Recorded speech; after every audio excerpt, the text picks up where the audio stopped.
কতবার বলেছেন? 82 বার। কিন্তু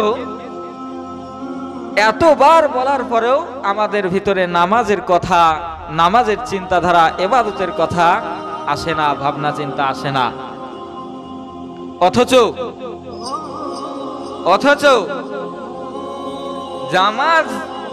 নামাজের হিসাব কিয়ামতের দিন সর্বপ্রথম নেওয়া হবে। কিয়ামতের দিন সর্বপ্রথম হিসাব কার নেওয়া হবে? নামাজের। যে ব্যক্তি নামাজের হিসাবে ফেল হবে তাকে অন্য কোনো প্রশ্নই করা হবে না, সোজা তাকে জাহান্নামে দিয়ে দেওয়া হবে। তাহলে নামাজ যার প্রথমে জীবনে নাই,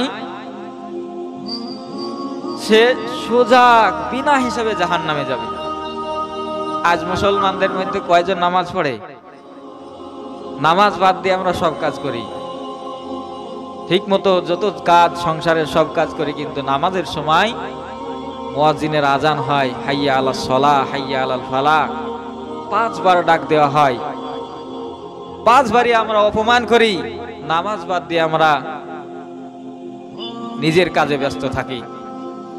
কত মানুষ দেখা যায় যে টাকা পয়সা রোজগার করার জন্য বাইরে গেছে, বাইরে যাওয়ার পরে টাকা ইনকাম করেছে, আসার পরে নিজের বাড়িটাকে এত সুন্দর করে সাজিয়েছে, দোতলা বাড়ি, এসি, ফ্রিজ, সোফা, আলমারি, রঙ্গচঙ্গ লাইট, কি সুন্দর রং বাড়ির কালার করেছে। কিন্তু আফসোসের বিষয়, সেই মানুষটা ভাবে না যে মাটির উপরের বাড়িটাকে তো আমি এত সুন্দর করলাম, কিন্তু আমার তো একটা মাটির নিচেও বাড়ি আছে। মাটির নিচের বাড়িটাকে আপনি কি দিয়ে সুন্দর করলেন? একবার ভাবনা চিন্তা করেছেন? ভাবনা চিন্তা যদি করত তাহলে আজ এই অবস্থা হতো না, মাহফিলের অবস্থা এটা হতো না। মানুষ এত বড়ই পাগল, এত বড়ই পাগল, একটা ডাক্তারের কথা শুনে যে আপনার অমুক রোগ হয়েছে, আপনাকে এই সরসাবাদ থেকে নিয়ে ইসলামপুর পর্যন্ত প্রত্যেক দিন ফজরের আগে এইখান থেকে দৌড়তে হবে ইসলামপুর পর্যন্ত, আবার এইখানে আসতে হবে, তবে গান আপনি এই রোগ থেকে মুক্তি পাবেন। তাহলে ওই মানুষটা ঠিক ফজরের আগে প্রত্যেক দিন ঠিক টাইম মতো উঠে এইখান থেকে নিয়ে সরসাবাদ থেকে নিয়ে ইসলামপুর পর্যন্ত দৌড়াবে, আবার এইখানে ফেরত আসবে।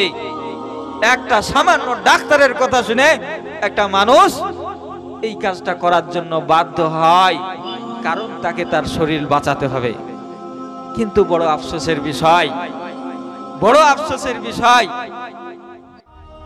আখেরাত আমি বাঁচাবো, কবরে গিয়ে আমাদের কি হবে, কেমন ভাবে আখেরাতকে আমি সুন্দরভাবে তৈরি করব, আল্লাহ এতবার ডাকে, আল্লাহর কথায় আমার কোনো কান আসে না, আমার কোনো মন আসে না।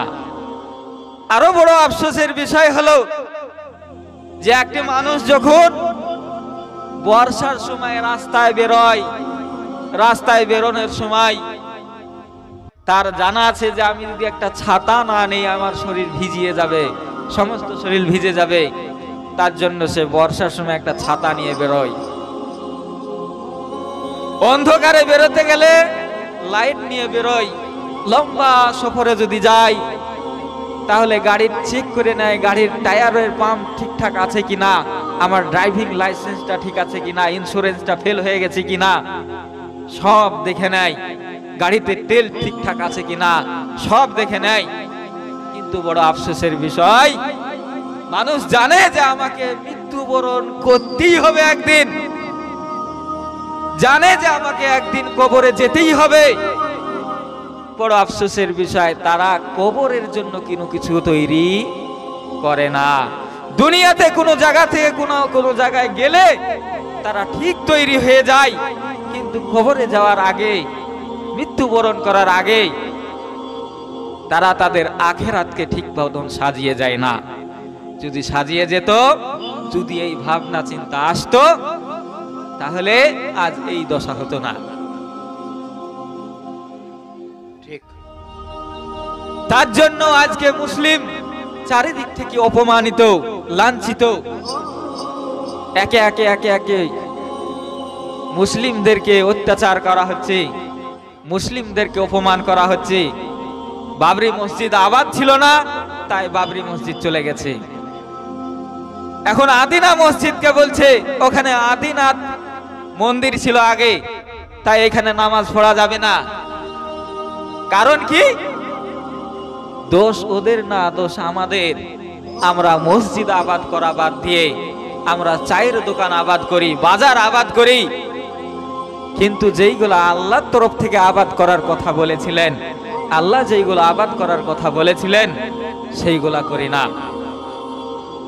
কারণ কি? একটাই,